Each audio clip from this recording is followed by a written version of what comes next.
Sa sulat, may buntag atong tabago ning comment sa usa ka sulpot, certain Lorigen Antonino. Matud ba niya?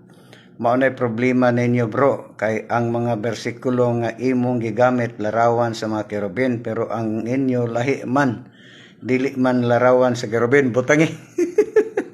Di na noon, ang larawan noon, mamiri lahi na noon, larawan ni Kristo lahi na noon. Unya na mas Galacia 3:1. Si San Pablo nagwali dito sa taga-Galacia, nagdala-dalag kinulit nga larawan no, sa Latin Vulgate. Mga hungog nga mga Galasianon kinsay naglumay kanyo sa dili pagtuo nga si Kristo ginakulit pinado pa sa cross. Yana ka sa The Living Bible, kana picture giisa ni San Pablo ang picture, ang placard nga picture sa tong Ginoo.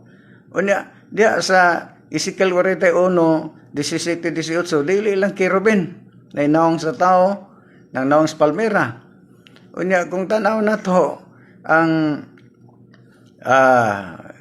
Isaiah 56:5, then I will set up a monument in the area of my temple. Klaro kayo, monument. Diya sa ikadawang hari, 23, 18, 19, ang lubnganan gani sa mga propeta na ay monumento.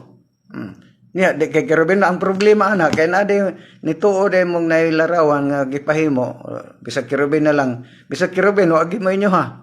Niyang templo sa Dios 2 Chronicles 3 sitting ato sa Dios napuno og larawan sa kerubin. Kaniyo kay may labing dapit nga may dapit nga labing balaan mo na butangi.